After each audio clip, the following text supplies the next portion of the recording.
Hello everyone, I hope आप सब ठीक हैं, खुश हैं और अपना बहुत सारा ख्याल रख रहे हैं। Welcome back to 365x।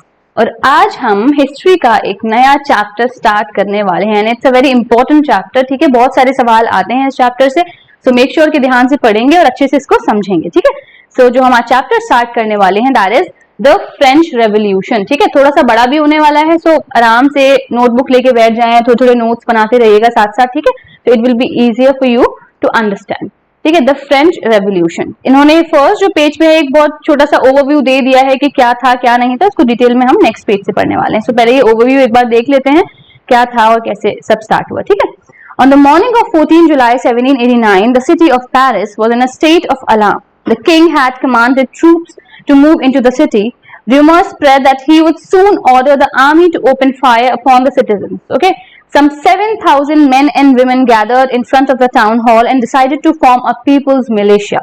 They broke into a number of government buildings in search of arms. Okay, बात कब की हो रही है? 1789, 14 जुलाई की बात हो रही है। ठीक है, इस वक्त ना यहाँ पे पहले से अच्छा फ्रेंच रेवोल्यूशन, ये तो मेन इवेंट की बात करें, जो ओवरव्यू में बता रहे हैं आपको, मेन इवेंट बता रहे हैं। ठीक है, अब जो आगे चैप्टर में आप पढ़ेंगे ना क्या क्या रीजंस थे कि लोग इतना गुस्सा क्यों थे, क्यों लोग एकदम से जो है ना गवर्नमेंट बिल्डिंग्स में घुस गए थे कि उनको हथियार चाहिए, ये चाहिए, वो चाहिए, ऐसे रूमर्स अगर उड़ रहे थे कि अब जो है ना किंग ऑर्डर करने वाले हैं कि अब उनके जो ट्रूप्स हैं किंग के वो आके लोगों पे फायरिंग करेंगे, ये सारे रूमर्स क्यों उड़ रहे थे, सब कैसे हो रहा था, सारे रीजंस जो है ना डिटेल में इस चैप्टर में हम पढ़ने वाले हैं। But for now for an overview आप ये समझ लें कि 1789 की बात है ये, और सिटी ऑफ पेरिस में ये हुआ था कि इस वक्त काफी हलचल मची हुई थी। ठीक है, और ऐसी एक अफवाह उड़ी थी कि किंग जो है ना अपनी आर्मी भेजने वाले हैं, जिसमें वो जो नॉर्मल लोग हैं, सिटीजन हैं, उनपे फायरिंग करवाएंगे। ठीक है, और कुछ जब ये बात लोगों ने सुनी तो कुछ 7,000 औरतें और आदमी सब मिलकर आए, वो टाउन हॉल में इकट्ठा हुए और फिर उन्होंने क्या किया, गवर्नमेंट बिल्डिंग्स में घुस गए,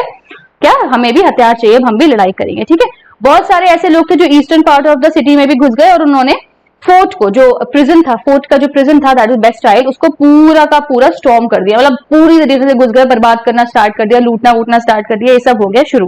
ठीक है, और उसके बाद फिर यहाँ पे क्या हुआ कि जो कमांडर थे बेस्टाइल के उनको मार दिया गया। किसने मारा? नॉर्मल सिटीजन्स ने उनको मार दिया। ठीक है, उसके बाद जो फोर्ट्रेस, उसको क्यों डिफीट किया गया था? इसको इसलिए डिफीट किया गया था क्योंकि ये एक सिंबल था जो लोगों को, मतलब क्या हो रहा था कि जिन भी लोगों को किंग पकड़वाते थे या जो भी लोग उनके अगेंस्ट जा रहे थे उसको वहां पे बंद कर दिया जाता था। तो उन्होंने जाके पूरा का पूरा फोर्ट्रेस को ही लोगों ने डिस्ट्रॉय कर दिया। उसके बाद फिर वहां पे काफी सारे राइट्स तो हो ही रहे थे, ये हमने बताया है, और भी कई सारे मसले थे। उस वक्त फ्रांस की कंडीशन कुछ खास अच्छी नहीं थी, हर चीज के प्राइसेस बढ़े हुए थे। ठीक है, पॉपुलेशन बहुत इंक्रीज हो रही थी, जो राजा थे ना he was not so kind, वो भी सिर्फ अपना ही अपना सोच रहे थे, मतलब वो टैक्सेस पे टैक्सेस लिवाई करे जाए थे, लोगों पे बस टैक्स पुट किए जाए, तो लोग उससे बहुत ज्यादा परेशान हो चुके थे। So all these conditions were created by the king पहले से, जिसकी वजह से लोग अब इतना गुस्सा हो गए थे। Now they wanted a revolution, अब उन्हें चेंज चाहिए था, अब उन्हें बर्दाश्त नहीं हो रहा था कि वो इस माहौल में अब और कुछ रह पाएंगे। ओके, सो नाउ अब जो मेन चैप्टर स्टार्ट होगा ना, अब स्टार्ट होगा that is French society late 18th century में कैसी थी। तो जरूरी है कि अभी की अगर कंडीशन बिगड़ी है तो आई एम श्योर कुछ ना कुछ बहुत इंपॉर्टेंट रीजंस रहे होंगे, तो उन रीजंस को समझना बहुत जरूरी है कि क्यों लोग इतना गुस्सा हो गए थे। तो समझेंगे कि पहले सोसाइटी कैसी थी और ऐसे क्या मसले मसाइल हुए थे जिसकी वजह से लोग अब परेशान होना स्टार्ट हो गए थे। ओके, 1774 में लुई 16 जो बर्बन फैमिली के थे, वो किंग बन चुके थे। ठीक है, वो सिर्फ 20 इयर्स ओल्ड के थे और वो उनकी जो वाइफ थी she was an Austrian princess Marie Antoinette. तो उसके बाद जब वो किंग बने थे ना, उन्होंने देखा कि यार ट्रेजरी जो वहां का खजाना है वो काफी खाली है उस टाइम पे। ठीक है, तो उन्होंने क्यों खाली था? क्योंकि काफी वक्त से जो है ना फाइनेंशियल रिसोर्सेज जो थी फ्रांस की वो जा रही थी, धीरे धीरे करके जा रही थी। क्यों जा रही थी वो पढ़ेंगे अभी। ठीक है, और उसके बाद क्या हो रहा था कि कई फिर जैसे जो बड़े बड़े किंग्स हैं तो उनके ठाट बाट भी अलग होते हैं। ठीक है, उनका जो अपना पैलेस है, उनके जो अपने खर्चे हैं, ये सारे मेंटेन करने के लिए भी वो सब किसका यूज करते थे? अपनी ट्रेजरी का यूज करते थे। ठीक है, अपने खजाने का यूज करते थे। तो उन सब चीजों की वजह से जो फ्रांस की ट्रेजरी थी वो कहीं ना कहीं खाली हो रही थी। ठीक है, उसके बाद क्या हुआ, और फ्रांस उस टाइम पे क्या कर रहा था? हेल्प कर रहा था अमेरिकन कॉलोनीज को। क्यों? ताकि अमेरिकन कॉलोनीज को इंडिपेंडेंस मिल पाए ब्रिटेन से। ओके ओके, ब्रिटेन के दो दुश्मन थे, फ्रांस भी अमेरिका, और जो है अमेरिका भी। ठीक है, अब दुश्मन का दुश्मन कौन होता है? दोस्त हो जाता है। तो फ्रांस और जो ब्रिटेन है और अमेरिकन कॉलोनीज ये आपस में मिल गए थे और ये मिलके किसके अगेंस्ट वहां पे लड़ रहे थे? वो लड़ रहे थे ब्रिटेन के अगेंस्ट। ठीक है, तो जिसकी वजह से आप ठीक है लड़ रहे हो, तो उसमें लड़ने के लिए आपको हथियार भी चाहिए। आप किसी 13 कॉलोनीज को इंडिपेंडेंस दिलाने की बात कर रहा था फ्रांस, ठीक है कि मैं तुम्हारी हेल्प करूंगा। अब हेल्प कर रहे हो ना, तो उसके लिए पैसा भी बहुत चाहिए। तो वो पैसा कहां से जा रहा है? फ्रांस के अपने खजाने में से जा रहा था, जिसकी वजह से बहुत ज्यादा क्या हो गया था, फ्रांस के ऊपर डेट आ गया था। डेट क्या होता है? बहुत ज्यादा कर्जा हो गया था, ठीक है। और जिसकी वजह से अब जब डेट आ गया है कितना, 2 बिलियन लिवरीज। लिवरीज जो होती है दैट इज बेसिकली करेंसी है फ्रांस की, ठीक है। तो उनके ऊपर 2 बिलियन लिवरीज का क्या आ गया था, डेट आ गया था। और अब वो डेट को चुकाने के लिए क्या करना है, अब पैसा अपनी तरफ से जेब से तो भरेगा नहीं किंग, तो वो क्या कर रहे थे, वो टैक्स पुट कर रहे थे। और वो किस पे टैक्स पुट कर रहे थे, वो पढ़ते हैं, ठीक है। अब ये था कि भाई उनको ये सब करना ही करना है, अपने रेगुलर एक्सपेंसेस को मीट करने के लिए, अपनी आर्मी को मेंटेन करने के लिए, अपने कोर्ट को मेंटेन करने के लिए, जो गवर्नमेंट ऑफिसेज हैं, जो यूनिवर्सिटीज हैं, उनको मेंटेन करने के लिए, इन सब चीजों को मेंटेन करने के लिए किंग ने क्या किया भाई, टैक्स को पुट करना स्टार्ट कर दिया कि अब लोगों से मैं लूंगा टैक्स, ठीक है। और उसके बाद क्या हो गया, किस पे टैक्स पे किए जा रहे थे उस टाइम पे? जो फ्रेंच सोसाइटी था वो डिवाइडेड इनटू 3 पार्ट्स, ठीक है। First state, second state and third state. First state में कौन लोग आते हैं? क्लर्जी, प्रीस्ट वगैरह जो होते हैं, ठीक है। सेकंड स्टेट में कौन आते हैं? नोबिलिटी। एंड थर्ड स्टेट में कौन आते थे? नॉर्मल लोग। नॉर्मल लोगों में कुछ थोड़े से वेल ऑफ लोग होते थे, और कुछ बेचारे बिल्कुल ही ऐसे जो बस अपनी रोजमर्रा की जिंदगी किस तरह से काट रहे हैं। तो थर्ड स्टेट के जो लोग थे, दैट इज बिग बिजनेसमैन आ रहे हैं, उसमें मर्चेंट्स आ रहे हैं, कोर्ट ऑफिशियल्स आ रहे हैं, लॉयर्स आ रहे हैं, etcetera, pageants, artisans, small pageants, even landless labourers जो है वो भी थर्ड स्टेट में आ रहे थे। तो टैक्स किन पे पुट किया गया? थर्ड स्टेट पे, ठीक है। So the society of the state were part of feudal system that dated back to the Middle Ages. The term old regime is usually used to describe the society and the institutions of France before 1789.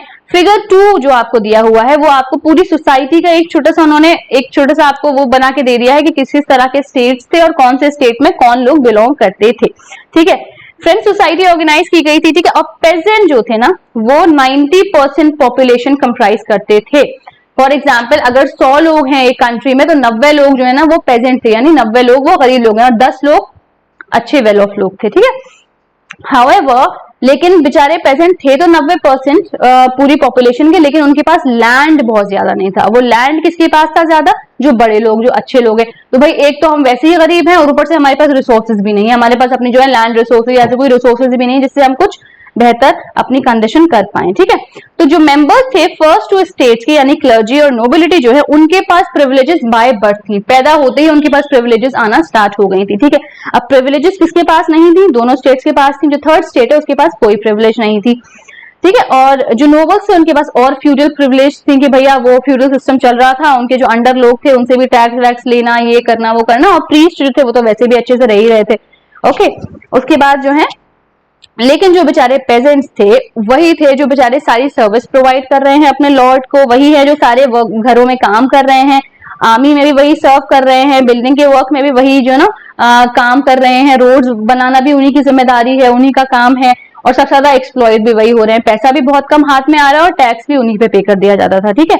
अच्छा, अब tax की जब बारी हुई है तो सिर्फ king यहाँ पे टैक्स पे नहीं और टैक्स पुट नहीं करता था, एक और जो हमारा जो फर्स्ट स्टेट इज चर्च वाला जो था वो भी टैक्स पे करता था, दैट इज टिट, ठीक है।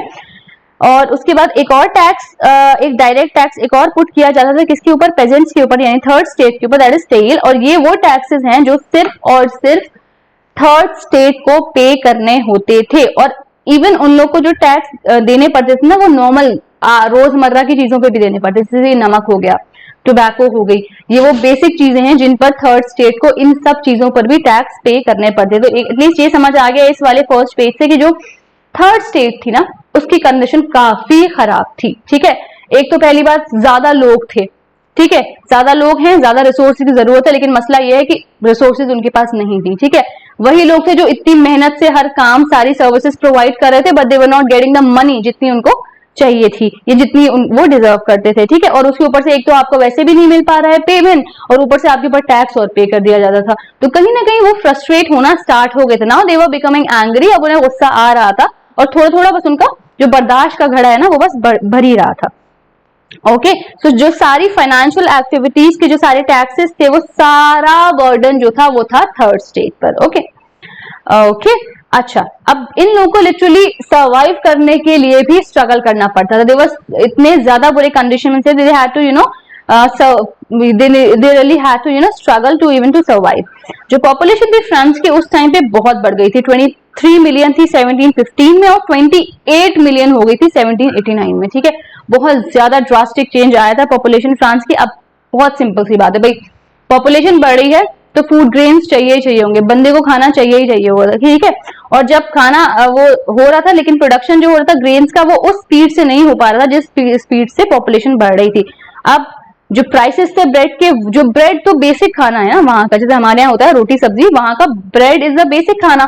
जो ब्रेड के भी इवन प्राइसेस थे, देवर सो हाई, और वो इतनी तेज बढ़ रहे थे ना प्राइसेस की, लोग नॉर्मल ब्रेड भी अफोर्ड नहीं कर पा रहे थे। ठीक है, और ज्यादातर जो वर्कर्स थे वो लेबरर्स की तरह अपॉइंटेड थे, है ना, मेजोरिटी में, और उनकी जो वेजेस थी वो फिक्स थी। ठीक है, पैसा उनको, फॉर एग्जाम्पल मैं हूँ प्रेजेंट, ठीक है, मुझे 10 रुपए मिल रहे हैं, तो मेरा 10 रुपए में अपना खर्चा चला रही थी। बट अब जिस चीज को मैं 5 रुपए में खरीदती थी, वही चीज 8 रुपए की हो गई है, तो मेरे लिए तो मुश्किल होगा ना। मेरी वेजेस फिक्स्ड है, मुझे 10 ही रुपए मिल रहे हैं, लेकिन हर आसपास की जो कमोडिटी है उसके प्राइसेस बढ़ रहे हैं। तो pageants were not very happy, क्योंकि उनको ये लग रहा था कि भाई हमारी वेजेस फिक्स्ड है, लेकिन हर चीज के पैसे बढ़ रहे हैं, तो वो नॉर्मल चीजों को पाने के लिए भी उनको लिटरली स्ट्रगल करना पड़ रहा था। तो दे वर इन अ वेरी बैड कंडीशन। अब क्या हो रहा था इसमें, अब ये गैप जो था ना अमीर और गरीब के बीच में, ये बढ़ता जा रहा था। तो जो अमीर था वो अमीर होता चला जा रहा था, और जो गरीब था वो और गरीब होता चला जा रहा था, और बहुत ज्यादा थिंग्स बिकेम वर्स, बहुत ज्यादा खराब होना स्टार्ट हो गई चीजें। वेयर ड्राउट और हेल रिड्यूस द हार्वेस्ट। अब ये था कि भाई सिर्फ ये नहीं है कि जो है ना और मसले हो रहे हैं, मसला ये था कि नेचुरल क्लैमिटीज भी ऐसी ऐसी आ रही थी, जैसे कि सूखा पड़ रहा है, हेल यानी ओले पड़ रहे, ओले पड़ते हैं, सूखा पड़ता है तो फसल बर्बाद हो जाती है। ठीक है, ऑलरेडी इतनी ज्यादा खराब कंडीशन थी फ्रांस की इस वक्त, और ये सारी जो नेचुरल क्लैमिटीज आ रही हैं उसकी वजह से पूरी कंडीशन और ज्यादा बुरी होना स्टार्ट हो गई, जिसकी वजह से सब्सटेंसेस क्राइसिस हो गए। सब्सटेंसेस क्राइसिस क्या होते हैं? Extreme situation where the basic means of livelihood are in danger. ठीक है, ये इतनी खराब और एक्सट्रीम सिचुएशन होती है जहां आपके जो बेसिक मीन्स है ना, जो आपको जीने के लिए जरूरी होती हैं, वो भी बिल्कुल एकदम खत्म होना स्टार्ट हो जाती हैं। ठीक है, ओके। तो अब क्या हो गया कि कभी अब ये स्टार्ट हो गया जब इन्होंने देखा कि भैया इतनी खराब चीजें हो रही हैं, तो growing middle ages envious and ill to privileges. अब हम देखते हैं कि किस तरह से ये जो मिडिल क्लास थी, किस तरह से अब ये थोड़ा रिएक्शन देगी या इनके साथ क्या होगा। In the past, peasants and workers had participated in the revolt against the increasing tax and food scarcity, but they lacked the means and programs to carry out full-scale measures that would bring about a change in the social and economic order. This was left to those groups within the third state who had become prosperous and had access to education and new ideas. ठीक है, अच्छा उसके अब क्या हो रहा है ये बता रहे हैं कि पास्ट में हमने ये तो देखा था कि हाँ ठीक है, वर्कर्स पेजेंट्स इन्होंने पार्टिसिपेट कई सारे रिवोल्ट में किया है, कई सारे रेवोल्यूशंस में किया है। जब भी टैक्सेस बढ़े हैं तो थर्ड स्टेट ने हमेशा आवाज उठाई है, जब भी टैक्सेस बढ़े हैं तो फूड स्कार्सिटी के लिए भी थर्ड स्टेट हमेशा आगे आया है। लेकिन उनके पास कभी बहुत ज्यादा ऐसे मीन्स और प्रोग्राम, जब आपको बड़ा रेवोल्यूशन करना होता है ना, या बड़ी चीज के लिए आवाज उठाना होता है, तो जरूरी है कि लोग एक जगह इकट्ठे हो जाएं, आपकी एक मीटिंग्स हो जाएं, एटलीस्ट आप प्रॉपरली चीजों को वो कर पाए कि पहले यह करना है, पहले ये करना है, पहले ये करना है। बट यही चीजें कहीं ना कहीं वो लोग लैक कर रहे थे। वो लोग प्रोग्राम्स बनाते तो थे, बट वो प्रॉपरली फुल स्केल पे लेके नहीं जा पाते थे। ठीक है, अच्छा थर्ड स्टेट में लेकिन ऐसे लोग भी थे जो थोड़े अब प्रॉस्परस हो गए थे, जो एजुकेशन जिनकी अच्छी थी, नए नए आइडियाज वो ले लेकर आ रहे थे। ठीक है, तो 18th सेंचुरी में ये हुआ कि कई सारे नए नए सोशल ग्रुप्स जो है ना वो आना स्टार्ट हो गए। ठीक है, और उसी को मिडिल क्लास के जो लोग हैं वो आना स्टार्ट हो गए, जिनके पास वेल्थ भी थी। ठीक है, वो वेल्थ कहाँ से लाते थे? वो काम करने के लिए ओवरसीज चले गए, बाहर चले गए, वहां से खूब पैसा इकट्ठा होके आ गए और वो मैन्युफैक्चरिंग ऑफ गुड्स करना स्टार्ट हो गए। तो उससे वो थोड़े से जो कुछ ऐसे लोग थे मिडिल क्लास में भी जो अब थोड़े से ऊपर उठ रहे थे या उनकी कंडीशन बेहतर हो रही थी। ठीक है, मर्चेंट्स, मैन्युफैक्चरर्स, ये सारे ऐसे हैं, और भी लोग प्रोफेशंस में इंक्लूड हो गए, जैसे कि लॉयर्स थे, एडमिनिस्ट्रेटिव ऑफिसर्स थे। ये सारे वो लोग थे जो थोड़े एजुकेटेड थे, जिनको एक्सेस थी एजुकेशन की, और इनकी कंडीशन थोड़ी थोड़ी बेहतर हो रही थी। Okay, a person's social position must depend on its merit. These ideas envisaging a society based on freedom and equal laws and opportunities for all were put forward by philosophers such as John Locke and Jean Rousseau. Okay, ठीक है, अब जो इसी वाले state से यानी ऐसे लोग थे जो ऐसे ऐसे आइडियाज लेकर आ रहे थे कि देखो ये जो बाय बर्थ फर्स्ट स्टेट और सेकेंड स्टेट को इतनी ज्यादा प्रिविलेजेस दी हुई हैं, ऐसा नहीं होना चाहिए। लेकिन एक इंसान को कितनी प्रिविलेज मिलनी चाहिए वो उसकी किस पोजीशन पे डिपेंड करना चाहिए? मेरिट पे। ठीक है, ये नहीं कि भाई मैं जो हूं ना बाय बर्थ फर्स्ट स्टेट में पैदा हुआ हूं तो मेरे पास प्रिविलेजेस है। ठीक है, उसके मेरिट पे डिपेंड करना चाहिए कि एक इंसान को कितना ज्यादा उसकी पोजीशन क्या होगी एक सोसाइटी में, ठीक है। और ये आइडियाज कौन लेकर आ रहा था? अच्छा, इन किताबों के नाम याद रखिएगा, ये दो लोग हैं, लॉक और आपके रूसो, ठीक है। ये दो लोग हैं जिनके आपको किताबों के नाम याद रखने हैं। ओके, एक रूसो की जो बुक है ट्रीटीज ऑफ गवर्नमेंट, प्लीज एक मार्क में पूछ लिया जाता है कि रूसो की कौन सी बुक है। उन्होंने इसमें ये बताया है कि जो ये ना doctrine of the divine and the absolute right of the monarch, इसको खत्म करना चाहिए। रूसो ने अपनी किताब में यही बताया, जो एब्सोल्यूट राइट है ना मोनार्क का, कि भाई मोनार्क है, राजा है तो कुछ भी कर सकता है, इस चीज को खत्म होना चाहिए। ये बात किसने कहा है? रूसो ने। और ये किस किताब में कही है? Two treatises of government. Okay, Rousseau ने अपनी और बातें भी आगे रखी। उन्होंने कहा है कि एक ऐसी गवर्नमेंट बननी चाहिए जो सोशल कॉन्ट्रैक्ट हो between people and their representative. एक ऐसी गवर्नमेंट बननी चाहिए जो किस पे बेस्ड हो? एक सोशल कॉन्ट्रैक्ट पे, कि उसके लोगों में और उसके जो क्या बोलते हैं, हमारे जो लोग हैं और जो उनके रिप्रेजेंटेटिव हैं, यानी जो रिप्रेजेंट कर रहे हैं, यानी किंग वगैरह, उनके बीच में एक कहीं ना कहीं एक कॉन्टैक्ट रहे। ओके, एक और किताब का नाम याद रखिएगा, स्पिरिट ऑफ लॉज, जो मॉन्टेस्क्यू ने लिखी है। उन्होंने इसमें यह बताया है कि किस तरह से, मतलब जो डिवीजन ऑफ पावर है ना, वो एक इंसान के हाथ में नहीं रहना चाहिए। मॉन्टेस्क्यू ये कह रहे हैं अपनी किताब स्पिरिट ऑफ लॉज में कि किंग के हाथ में सारी पावर नहीं रहनी चाहिए, रादर पावर डिवाइड होनी चाहिए। किसके बीच में? Legislative, executive and the judiciary, ठीक है। ये तीन बॉडीज बननी चाहिए और इनकी अलग अलग पावर्स होनी चाहिए, ताकि किंग की भी पावर थोड़ी सी कंट्रोल में आ पाएगी और ये बॉडीज अच्छे से वर्क कर पाएंगी और शायद एडमिनिस्ट्रेशन और बेहतर हो पाएगा। तो ये बात मॉन्टेस्क्यू कह रहे हैं अपनी किताब स्पिरिट ऑफ लॉज में, ठीक है। किताबों के नाम पूछे जाते हैं, so make sure that you write them down.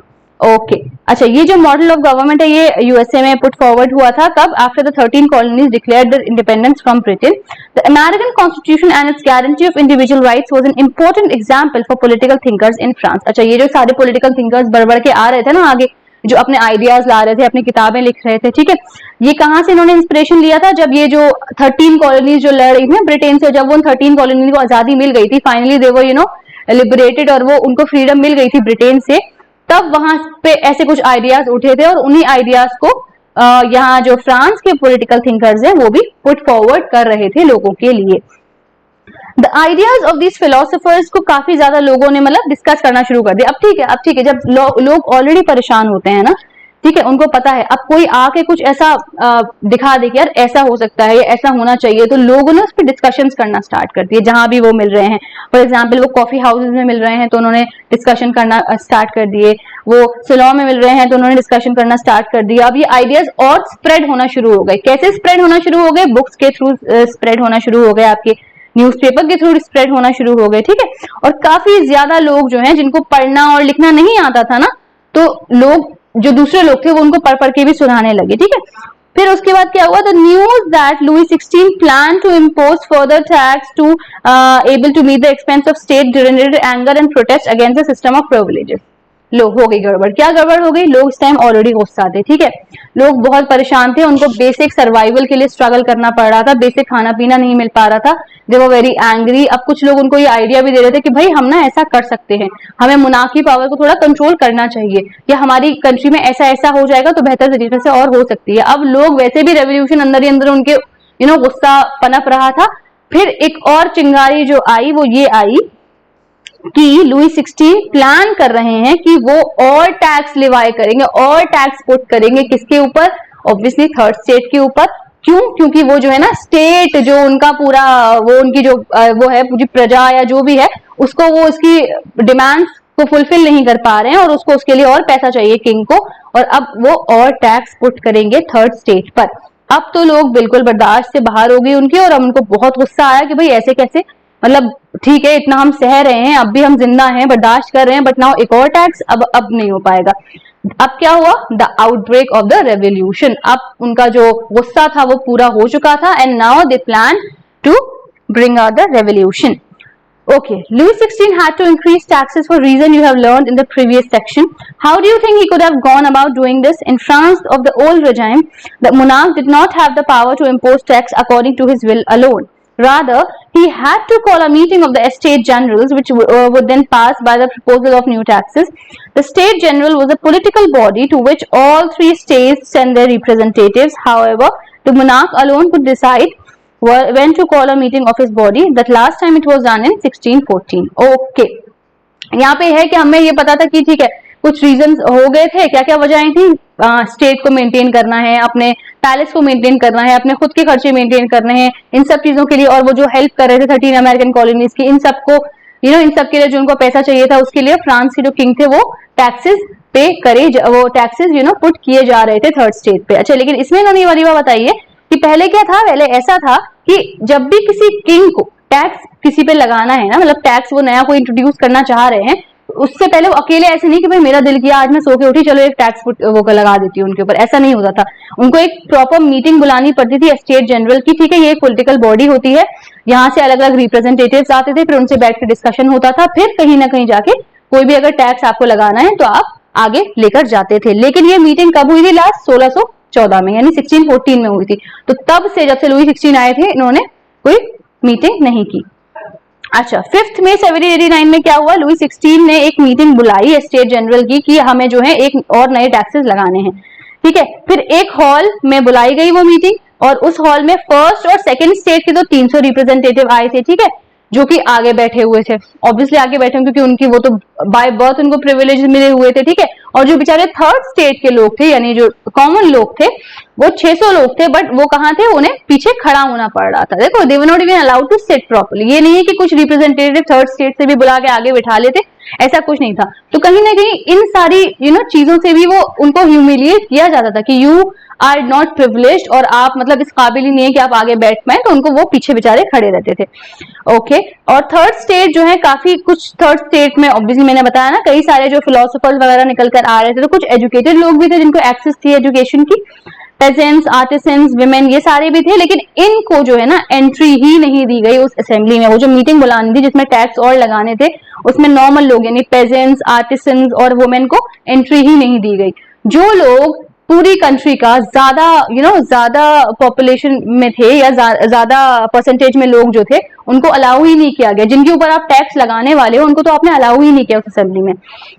However, the grievance and demands were listed in some 40,000 letter which the representative had brought with them. अच्छा, उनके रिप्रेजेंटेटिव जो जिनको अलाउ कर दिया गया था, जो एजुकेटेड थे थर्ड स्टेट से, वो लोग गए थे अंदर, और जिन लोगों को अलाउ नहीं किया उन्होंने क्या किया? दे रोट लेटर्स, उन्होंने लेटर लिखा था अपना बात रखने के लिए, और कुछ 40,000 लेटर्स लिखे हुए थे। 40,000 लेटर लेके उनके रिप्रेजेंटेटिव गए थे उस असेंबली में, ठीक है। अच्छा, वोटिंग स्टार्ट हुई अकॉर्डिंग टू द प्रिंसिपल। इस टाइम लुई 16 ने क्या किया? उन्होंने सेम अपना प्रैक्टिस किया, ठीक है। मेंबर्स जो थर्ड स्टेट के थे, उनका यह था कि that voting now be conducted by the assembly as a whole, where each member would have one vote. This was one democratic principle put forward by philosophers like Rousseau in his book The Social Contract. When the king rejected the proposal, members of third state walked out of the assembly in protest. ठीक है, third state के लोगों ने उस assembly में एक बात put forward की है, स्पेशली रूसो है, उन्होंने अपनी किताब सोशल कॉन्ट्रैक्ट में ये बात की है कि ऐसा मतलब कायदे में ऐसा ही होना चाहिए ना, हर इंसान का एक वोट होना चाहिए ना, 1 person 1 वोट। लेकिन ऐसा नहीं था। ये प्रपोजल पुट फॉरवर्ड किया गया किंग के सामने कि भाई देखें, सारे लोग हैं, आप सब डिसीजन जो ले रहे हैं वो अफेक्ट करेगा, सभी को अफेक्ट करेगा, लेकिन सबसे ज्यादा थर्ड स्टेट को अफेक्ट करेगा। तो प्लीज ऐसा रखते हैं 1 person 1 वोट, ताकि जो इंसान है जो भी वोट करेगा, मतलब जैसे भी वोटिंग में रिजल्ट आएगा आप वैसा कर दीजिएगा। लेकिन किंग ने इस बात को बिल्कुल रिजेक्ट कर दिया। जब किंग ने इस प्रपोजल को रिजेक्ट कर दिया, दिस 1 person 1 वोट वाली बात को, तो पूरा का पूरा जो थर्ड स्टेट के लोग थे वो असेंबली से बाहर आ गए, क्योंकि उनको बहुत बेइज्जती फील हुई कि एक तो हम लोग को सही से अलाउ नहीं किया जाता, हमारी बात नहीं सुनी जाती, टैक्स भी हम ही पे लगा रहे हो, और हम जो कुछ प्रपोजल दे रहे हैं उसको भी फौरन रिजेक्ट कर दे रहे हो। तो आउट ऑफ एंगर वो लोग सब बाहर आ गए। The representative of the third state, उन्होंने देखा कि वहां पे जब वो बाहर आए तो उन्होंने 20 जून को वो एक हॉल में उन्होंने फिर अपनी एक मीटिंग स्टार्ट की। वो अपने एक हॉल में जो इंडोर टेनिस कोर्ट था in the ground of Versailles, वहां पे जाके वो सारे इकट्ठे हुए और उन्होंने खुद का they declare themselves a national assembly, उन्होंने खुद को नेशनल असेंबली डिक्लेयर कर दिया कि अब हम डिसीजंस लेंगे। ओके, और उन्होंने कहा कि ठीक है, अब हम जो है ना एक कॉन्स्टिट्यूशन ड्राफ्ट करेंगे। तो एक कॉन्स्टिट्यूशन ड्राफ्ट किया गया, ठीक है, और ये था कि हम ऐसा कॉन्स्टिट्यूशन ड्राफ्ट करेंगे जिसमें मुनार्क यानी किंग की जो पावर है उसको थोड़ा सा कंट्रोल किया जा सके, यानी उसको थोड़ा सा लिमिट किया जा सके। ये नहीं कि अंधाधुंध कुछ भी कर रहा है किंग, थोड़ा सा लिमिट करने की जरूरत है, ठीक है। They were led by Mirabeau and Abbe सिंग्स, तो ये लोग थे जो जो है ना इस असेंबली को लीड कर रहे थे। ओके, ठीक है। अच्छा, ऐसा नहीं है कि फर्स्ट और सेकंड स्टेट के जो सारे ही लोग थे वो सारे ही बड़े बुरे थे। हाँ, ठीक है, कुछ ऐसे थे जो खुद को प्रिविलेज मान के बिल्कुल भी किसी का दुख दर्द नहीं देखते थे, लेकिन कुछ ऐसे भी थे फर्स्ट और सेकंड स्टेट से जो एक्चुअली थर्ड स्टेट के लिए थोड़ा बुरा भी फील करते थे। उनमें से एक आते हैं मेरा व्यू, ये वो थे नोबल फैमिली से थे, ये जो है ना मतलब ये इस असेंबली का पार्ट थे जो थर्ड स्टेट ने पूरी वो की थी।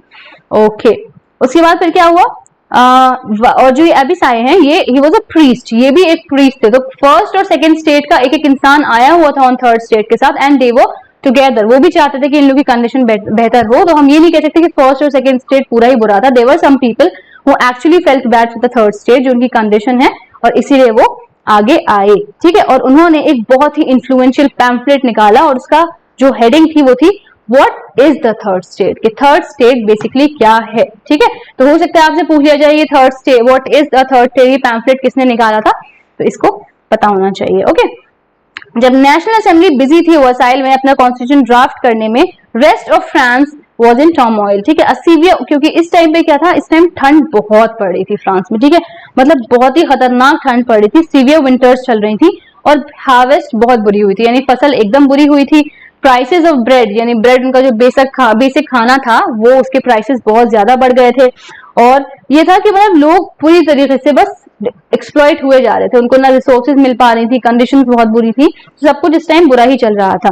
और मतलब लंबी लंबी ये होता था कि लंबी लंबी लाइनें लगा रहे हैं लोग खाना खरीदने के लिए, फिर भी उनको नहीं मिल पा रहा है, मिल रहा है तो बहुत ज्यादा गुस्से में, मतलब बहुत ज्यादा देर में मिल रहा है। तो एक बार ऐसा ही क्या हुआ कि सारी औरतें गई थी खाना लेने के लिए, they went to a bakery bread लेने के लिए, और उन्होंने जब देखा कि इतनी लंबी लाइन है नहीं मिल पा रहा, तो गुस्से में उन्होंने क्या किया, पूरा का पूरी जो शॉप थी उसमें घुस गई और पूरी तबाही मचा दी वहां पे।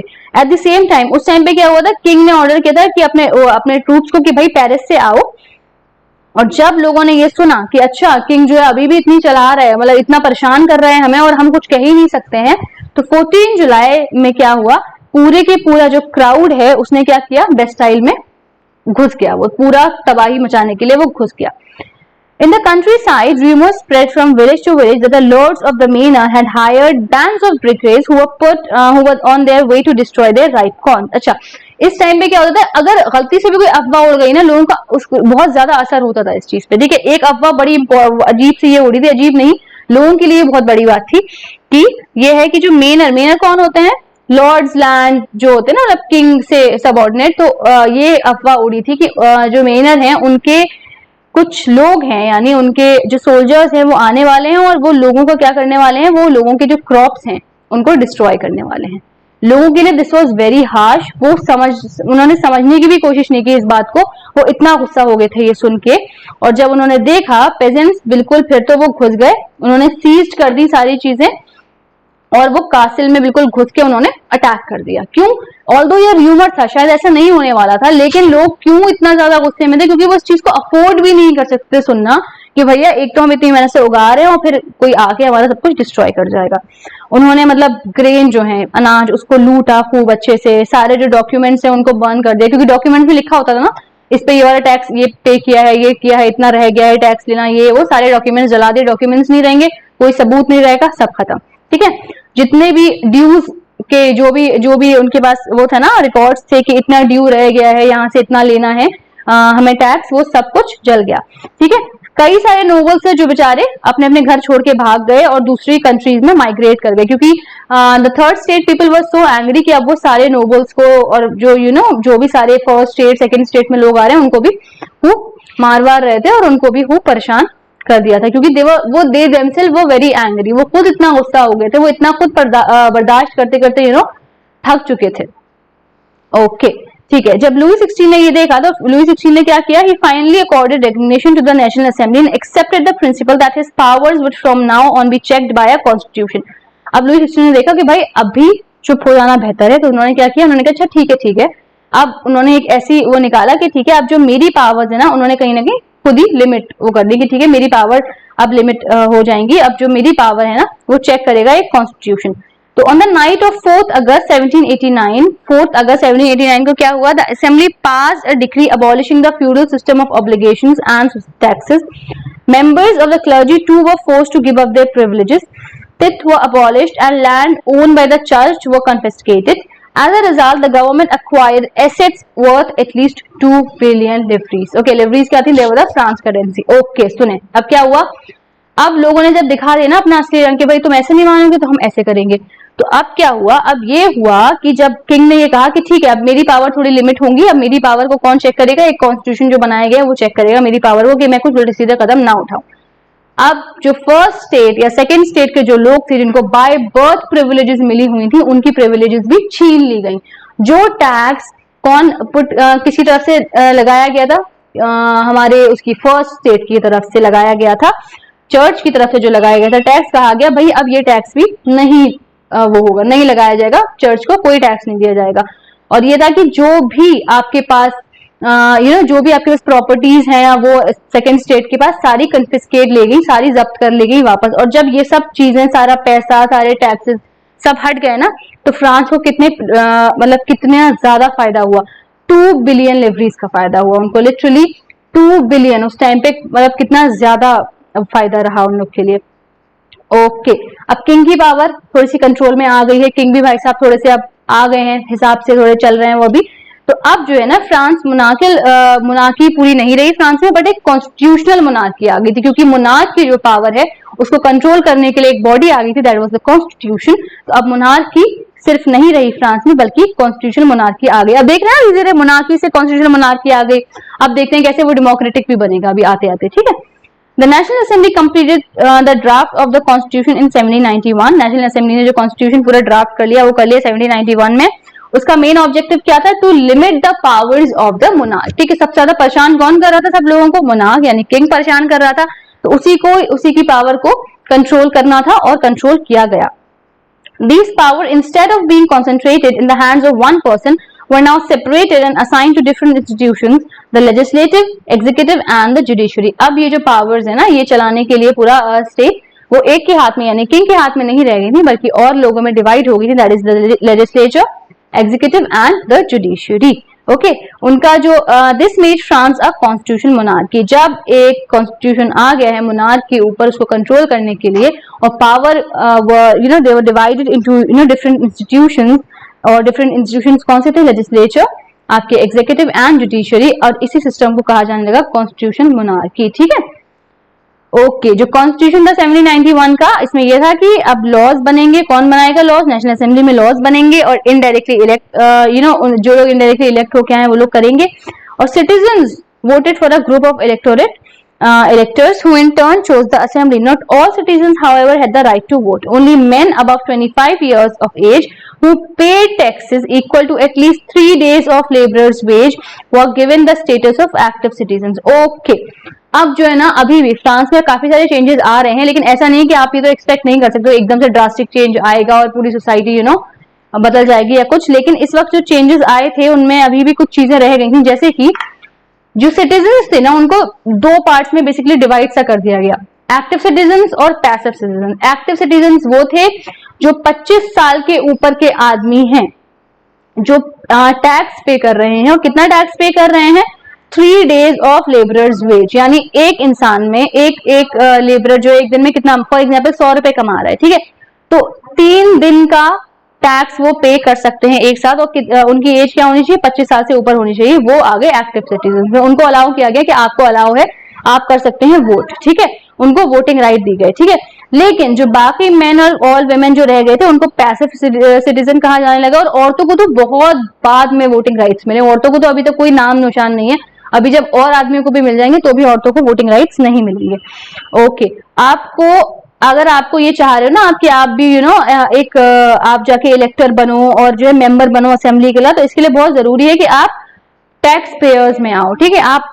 स्टेटस वो होना चाहिए कि आप टैक्स पे कर पाओ खूब सारा। तो ये सारी चीजें अभी भी चेंजेस आना बाकी थे फ्रांस को पूरी तरीके से बेहतर होने के लिए। The Constitution began with the declaration of the rights of man and citizens, rights such as right to life, freedom of speech, freedom of opinions, equality before law were established as natural and inalienable rights. That is, they belong to each human being by birth and could not be taken away. It was the duty of the state to protect their citizens' natural right. Okay, ये important है। Okay, इसमें क्या था, अब ये था constitution जो start हुआ था उसने कई सारे राइट के बारे में बताया था, जैसे कि आपका राइट, एक right of man and citizen, right कौन कौन से, जिंदगी को जीने का हक, right to life, freedom of speech, okay, freedom of opinion, equality before law, ये और जो सारे ये राइट्स ना, ये आ गया था कि अब जो है इन राइट्स के बेसिस पे हमारा स्टेट चलेगा। और ठीक है, और ये स्टेट की ड्यूटी है कि वो सारे जो उसके सिटीजन्स हैं उनके नेचुरल राइट को क्या करेगा, प्रोटेक्ट करेगा। तो ये right to life, equality before law, और ये जो है आपका राइट टू ओपिनियन या फ्रीडम ऑफ ओपिनियन, ये सारे नेचुरल राइट कहे जाने लगे। और इनको कौन प्रोटेक्ट करेगा? कौन प्रोटेक्ट करेगा? आपका स्टेट। ओके, अच्छा यहाँ पे कुछ पॉलिटिकल सिंबल्स इन्होंने बताए हैं जो कि उस टाइम जैसे हमारे यहाँ होते हैं ना, हमारे यहाँ पे देखा है जो तराजू पकड़ के एक लेडी खड़ी होती है, उनकी आंखों पे पट्टी होती है, तो क्या होता है कि everybody is equal in front of the law, मतलब लॉ के सामने सभी लोग सेम है। तो यानी कानून अंधा है कि वो किसी को देख के भेदभाव नहीं करता है। ऐसे ही क्योंकि उस टाइम पे रेवोल्यूशन आया था तो वहां पे भी कुछ ऐसे सिंबल्स यूज होना स्टार्ट हो गए थे जो थोड़ा सा कुछ ना कुछ सिग्निफाई कर रहे थे। फॉर एग्जाम्पल ये ब्रोकन चेन है, ये दिखा रहा था कि भाई ब्रोकन चेन का मतलब होता है बिकमिंग फ्री। उसके बाद ये जो आपका बंडल ऑफ रॉक्स है, इसका मतलब है कि स्ट्रेंथ, हमें साथ में रहना है। बंडल जो है ना स्टिक का, ये हमें साथ में रहना है। फिर एक ये ट्राइंगल है, उसके अंदर ये जो एक आंख है, रेडिएटिंग लाइट है, इसका मतलब क्या होता है? इसका मतलब है कि आई स्टैंड्स फॉर नॉलेज, कि नॉलेज सबको होना चाहिए। उसके बाद आपको ये एक रॉयल पावर का एक सिंबल दिया गया है यहाँ पे, और एक snake biting head stale from a ring, इसका मतलब क्या होता है? Symbol of eternity. ओके, तो ये सारे सिंबल्स उस टाइम पे ऊपर। ओके, ये रेड हैट है, ये रेड हैट कौन लोग पहनते थे? स्लेव पहनते थे जब वो फ्री हो जाते थे। जब वहां के स्लेव जब वो फ्री हो जाते थे तो ये सब क्या पहनते थे? अपना ये रेड हैट पहनते थे। Blue white red, blue white red क्या है? This is the national colour of France. तो ये भी सिंबल था उस टाइम पर जब ये रेवोल्यूशन हो रहा था। Winged women personification of the law, ऊपर से। और फिर ये लॉ टैबलेट का मतलब क्या हुआ? ये इस पे लॉज लिखे हुए थे और इसका मतलब ये होता है कि all are equal before law, यानी सारे सेम है लॉ के सामने। ओके, ठीक है। ओके, अब क्या हो गया? देखिए हमने ये पढ़ा था कि मोनार्की से अब क्या हो गई थी? कॉन्स्टिट्यूशनल मोनार्क आ गया था। अब कॉन्स्टिट्यूशन आ चुका था, अब जो है लेजिस्लेचर, एग्जीक्यूटिव, जुडिशरी आ चुकी थी। ठीक है, अब लोग जो है थोड़े से बेहतर कंडीशन में कहीं ना कहीं आ गए थे, बट फिर भी अभी भी और कंडीशन होना बेहतर होना बाकी थी। क्यों? क्योंकि लोगों को अभी भी एक्टिव और पैसिव सिटीजन्स में डिवाइड कर दिया गया था फ्रांस सोसाइटी में। और वो किस बेसिस पे किया गया था? कि एक आदमी 25 साल का ऊपर का है और वो टैक्स पे कर पा रहा है या नहीं कर पा रहा है। अगर टैक्स पे कर पा रहा है तो भैया वोटिंग राइट्स हैं आपके पास और आप एक्टिव सिटीजन हो। आप टैक्स पे नहीं कर पा रहे हो, आप पैसिव सिटीजन हो। औरतें एक्टिव पैसिव किसी में नहीं आ रही थी, चाहे वो टैक्स पे कर पाए या ना कर पाए। तो अभी तक वुमेन को राइट नहीं था, किसी भी तरीके का वोटिंग राइट उनको नहीं मिला था। ओके, अब ये था कि भाई ठीक है कॉन्स्टिट्यूशन आ गया, लेकिन अब भी मोनार्क गड़बड़ कर रहा था और अब जरूरत थी फ्रांस को एकदम रिपब्लिक होने की, मोनार्की को बिल्कुल अबॉलिश करने की। ठीक है, तो इसमें यही पढ़ना है कि मोनार्की किस तरह से पूरी तरीके से अबॉलिश होने वाली है। ओके, तो सिचुएशन जो थी फ्रांस की वो थोड़ी सी टेंस तो थी और वो थोड़ी सी रही, ऐसी ही टेंस रही अभी भी। ठीक है, लुई 16 ने साइन तो कर लिया था कॉन्स्टिट्यूशन, लेकिन लुई 16 वाज वेरी स्मार्ट। वो जो है ना सीक्रेट एक नेगोशिएशन में थे, किसके साथ? किंग ऑफ प्रूशिया के साथ। अच्छा देखो, जो मेरे आसपास की कंट्री है, फॉर एग्जाम्पल मैं एक किंग हूँ, ठीक है, अगर मेरी कंट्री में गड़बड़ हो रही, गड़बड़ इन द सेंस कि मेरे सिटीजन को ये अपने हक समझ में आ रहे हैं और वो अपने हक मांग रहे हैं और वो मतलब मेरे अगेंस्ट जा रहे हैं, और कहीं गलती से मेरे बराबर वाली जो कंट्री है जहां पे भी एक किंग रूल कर रहा है, वहां के लोगों को भी पता चल जाए कि अच्छा हम भी हमारे हक के लिए लड़ सकते हैं, तो गड़बड़ हो जाएगी ना। क्योंकि फिर ये होगा कि भाई पावर किंग्स की तो खत्म हो जाएगी। तो जो पड़ोसी था, प्रूशिया था किंग का, उसमें क्या हुआ, रूलर्स जो थे अदर नेबर्स के, वो काफी ज्यादा घबरा गए थे कि भैया फ्रांस में जब लोग इतना गुस्से में आके बढ़ चढ़ के ये सब कर सकते हैं, कहीं ऐसा ना हो कि हमारे लोग भी हमें आके ओवरथ्रो कर दें। ओके, तो क्या हो गया? तो ये था, तो countries two way worried by the development in France. उन्होंने देखा अच्छा फ्रांस में इतना डेवलपमेंट हो रहा है और लोग इतने आगे बढ़ चढ़ के आ रहे हैं, तो बाकी जो नेबरिंग किंग्स थे वो काफी ज्यादा घबरा गए। एंड उन्होंने क्या किया, उन्होंने ये प्लान बनाया कि हम आपको आपकी जो कंट्री है उसमें ट्रूप्स भेजेंगे, अपने आर्मी भेजेंगे वहां पे, और क्या फिर देखते हैं कि हम लोगों को आपके कंट्रोल करने की कोशिश करते हैं। ठीक है, अपने ही लोगों को दूसरी कंट्री की आर्मी से सप्रेस करवा रहा था कौन? फ्रांस का किंग यानी लुई 16। लेकिन इससे पहले ऐसा कुछ होता, नेशनल असेंबली ने वोट कर लिया था 1792 में, और ये था कि भाई हम प्रूशिया और ऑस्ट्रिया के अगेंस्ट वॉर डिक्लेयर करेंगे। और बहुत सारे यानी थाउजेंड्स ऑफ वॉलंटियर्स, लोग खुद बढ़ चढ़ के हिस्सा ले रहे थे कि नहीं हमें वॉर लड़नी है, हम आगे आके लड़ेंगे। ओके, लोग आके लड़ रहे थे। ठीक है, काफी सारे पेट्रियोटिक सॉन्ग गाए जा रहे थे, कई सारे पोइट्स गाने लिख रहे थे। तो इस टाइम पूरी इंडिपेंडेंस की भावना लोगों के अंदर आ चुकी थी और लोग बढ़ चढ़ के हिस्सा ले रहे थे कि नहीं, हम प्रूशिया और ऑस्ट्रिया के अगेंस्ट वॉर करेंगे और हम खुद आके लड़ेंगे, ठीक है, हमें नहीं जरूरत है आर्मी की, हम खुद लड़ेंगे। और जबकि ये था कि जो ये आर्मी अटैक कर रही थी इसमें किंग का बहुत बड़ा हाथ था, क्योंकि किंग ने एक नेगोशिएशन किया था कि भैया आके देख लो यार, कंडीशन तुम संभाल पाओ तो तुम संभाल लो। ओके, ठीक है। तो उसके बाद कई सारे जो है ना क्या होने लगे, नेशनल सॉन्ग्स गाने लगे, नेशनल एंथम भी बन गया फ्रांस का। तो ये सारी लोगों के अंदर पूरी भावना जाग चुकी थी। The revolutionary Wars brought losses and economic difficulties. देखो, लड़ाइयां कैसी भी हों, लड़ाइयां सिर्फ हाथ पैरों से नहीं लड़ी जाती हैं, उसके लिए आपको वेपन्स चाहिए, आपको पास उसके लिए रिसोर्सेज होने चाहिए। जो लोग लड़ने जा रहे हैं उनकी डाइट के लिए आपको उनको भी खाना पीना चाहिए, भैया वो लड़ने जा रहे हैं, ठीक है। तो इन सब में क्या खर्च होता है, पैसा, ठीक है। तो अब इस लड़ाई की वजह से भी काफी ज्यादा इकोनॉमिक डिफिकल्टीज आ गई थी और फ्रांस फिर से लॉस में थोड़ा जाने लगा था। जो well the main were away, अच्छा जब लोग आदमी तो जा चुके थे लड़ने के लिए कि हम वॉलंटरीली वो गए थे कि हम लड़ेंगे हमारी कंट्री के लिए, कैसी बात कर रहे हैं, हम लड़ेंगे ऑस्ट्रिया प्रूशिया के अगेंस्ट। तो बेचारी जो औरतें थी वो घर में रह गई थी, अब उन्हें जो है ना कमाना भी था और अपनी फैमिलीज का भी ख्याल रखना था। They also have to earn for their children, और अपने घर के लिए, और उन्हें क्या करना था, उन्हें अपने घर का भी ख्याल रखना था। तो कई सारे सेक्शंस ऑफ पीपल जो है उन्होंने जो है कन्विंस कर लिया और उन्होंने कहा कि चलो ठीक है, उनको ये समझ आ गया था कि अभी ये रेवोल्यूशन खत्म नहीं हुआ है, अभी ये और लंबे टाइम के लिए चलेगा। अच्छा, कॉन्स्टिट्यूशन जो था 1791 का, उसमें पॉलिटिकल राइट्स मिल चुके थे। किसको मिले थे, मतलब थर्ड स्टेट में लोगों को मिले थे, लेकिन सिर्फ और सिर्फ रिचर सेक्शन को मिले थे। नीचे तबके के लोग अभी भी बहुत परेशान थे। तो फिर क्या हुआ, अब ये हो गया, नीचे तबके के जो लोग थे वो तो और पहले से बहुत परेशान थे। अब उन्होंने पॉलिटिकल क्लब्स बनाना शुरू कर दिए, अलग अलग तरह के क्लब्स बनाना शुरू कर दिए कि भैया बहुत हो गया है, अब कुछ करो। ओके, अच्छा, आदमियों ने, औरतों ने, सबने अपने अपने क्लब बनाना शुरू कर दिए। अच्छा, बहुत सारे क्लब्स बने थे, लेकिन सबसे ज्यादा जो फेमस और सबसे ज्यादा जो सक्सेसफुल क्लब रहा था उस टाइम पे, दैट वाज जैकोबिन्स। ओके, और जैकोबिन क्लब का ही एक मेंबर था रॉब्सपेयर। अभी हम रॉब्सपेयर के बारे में आगे पढ़ेंगे, तो बस इनका नाम याद रखिएगा। अभी जैकोबिन क्लब काफी सक्सेसफुल रहा था उस टाइम पे और उसका एक मेंबर था रॉब्सपेयर। ओके, और इसको जैकोबिन को अपना नाम कहाँ से मिला था, ये क्लब का नाम कहाँ से मिला था, ये कहाँ से, ये एक पुराना एक कॉन्वेंट यानी एक बिल्डिंग थी उस टाइम पे, तो वहां से, और उस बिल्डिंग का नाम था जैकॉब, तो जैकॉब से वो नाम पड़ गया जैकोबिन्स। ओके, अच्छा, वुमेन भी काफी एक्टिव रही थी इस टाइम पे, और वुमेन किस तरह से एक्टिव रही थी ये वो थोड़ा आगे चैप्टर्स में भी पढ़ने वाले हैं, बट वुमेन ने भी अपने क्लब्स बनाना शुरू कर दिए थे। जो जैकोबिन क्लब के मेंबर्स थे वो ज्यादातर लेस प्रॉस्परस सोसाइटी के लोग थे, यानी थोड़े और नीचे तबके के लोग थे, और वो शॉपकीपर्स, आर्टिसंस, शू मेकर्स, ये सारे लोग जो हैं वो जैकोबिन क्लब्स के वो थे। अच्छा, उनका एक लीडर था मैक्सिमिलियन रॉब्सपेयर। ओके, मैंने बताया था ना, तो रॉब्सपेयर का नाम याद रखिएगा, जो जैकोबिन क्लब का लीडर था। अब इनके बारे में हम आगे पढ़ने वाले हैं, ठीक है। अच्छा, ये देखें, यहाँ पे एक पिक्चर दी हुई है। इस पिक्चर में क्या है, ये जैकोबिन क्लब के लोग थे ना, ये थोड़ा सा खुद को अलग ड्रेसअप करते थे ताकि वो फैशनेबल लोगों से थोड़ा अलग दिखा पाए खुद को। ओके, ओके, और इनको क्या, इनको नी ब्रीचेस पहनते थे ये लोग, और जो जब नी ब्रीचेस पहनते थे ना, इसीलिए इनको क्या हो गया, इनको कहा जाने लगा, क्या कहा जाने लगा, सैंट कूटोस। ओके, जिसका मतलब होता है दोज विदाउट नी ब्रीचेस। इन्होंने मतलब नी ब्रीचेस पहनना छोड़ दिया था जैकोबिन लोगों ने, तो इसीलिए उन्होंने, उनका नाम पड़ गया those without knee breaches. Okay, in the summer of 1792 की समर में क्या हुआ था, जैकोबिन्स ने ये प्लान किया था। जैकोबिन कौन थे, उस क्लब के लोग, जैकोबिन क्लब जो था उसके लोग थे।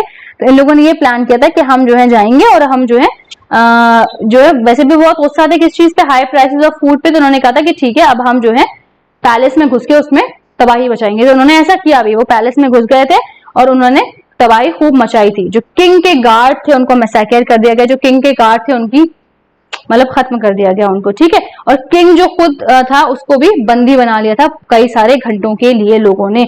और उसके बाद लोगों ने जो है ना, later the assembly voted to imprison the royal family. उसके बाद क्योंकि उनको पता था कि भाई जितना भी अब तक हंगामा हुआ है फ्रांस में, जितना भी हमने दुख दर्द सहे हैं, उसके पीछे कहीं ना कहीं पूरी रॉयल फैमिली जिम्मेदार है। तो पूरी रॉयल फैमिली को जेल में डाल दिया गया। इलेक्शंस हुए, और जब इलेक्शंस हुए तो जितने भी लोग 21 ईयर्स या अबव के थे, चाहे उनके पास पैसा हो या ना हो, चाहे वो किसी भी सोसाइटी से बिलोंग कर रहे हो, उनको वोटिंग राइट दिया गया। मेन को वोटिंग राइट दिया गया अभी तक, ठीक है। द न्यू क्रिएटेड, जो एक नई इलेक्टेड असेंबली बनी थी, उसको कहा गया कन्वेंशन। और 21 सितंबर 1792 में क्या हुआ, मोनार्की पूरी तरीके से फ्रांस में अबॉलिश हो गई। इंपॉर्टेंट डेट है, इसको प्लीज नोट डाउन कर लीजिए। 21st of September 1792 was the date when monarchy was completely abolished from France. Okay, और फ्रांस क्या बन गया था? एक रिपब्लिक बन गया था. ओके, और हमें पता है रिपब्लिक कौन सी गवर्नमेंट होती है? रिपब्लिक वो गवर्नमेंट होती है जहां लोग इलेक्ट करते हैं अपने हेड को, और कोई हेरिडिटरी चीज नहीं होती, भाई राजा का बेटा ही राजा बनेगा, ऐसी कोई चीज नहीं होती. लोग इलेक्ट करते हैं कि हम चाहते हैं ये राजा बने, इसलिए वो राजा बनते हैं. और लुई 16 को डेथ दे दी गई. ठीक है, और किस उसमें? ट्रीजन. ट्रीजन क्या होता है?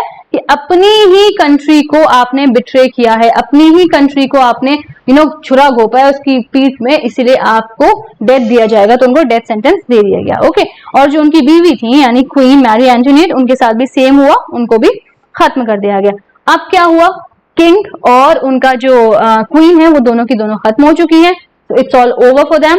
ठीक है, तो अभी हम जो ये फर्स्ट पार्ट है ये अभी हम यहाँ तक ही करेंगे. अभी तक हम ये समझ चुके हैं कि ठीक है, पहले मोनार्की थी, फिर कॉन्स्टिट्यूशन आया, और अब पूरी तरीके से फ्रांस जो है रिपब्लिक बन चुका है. अब फ्रांस जो है पूरी तरीके से लिबरेट हो चुका है, और क्वीन और जो किंग है वो खत्म हो चुके हैं. ठीक है, इन द नेक्स्ट पार्ट हम और आगे पढ़ेंगे. जो मैंने रॉक्सपेयर नाम लिया था ना, इनके बारे में थोड़ा सा और पढ़ेंगे. ये क्या लेकर आए थे?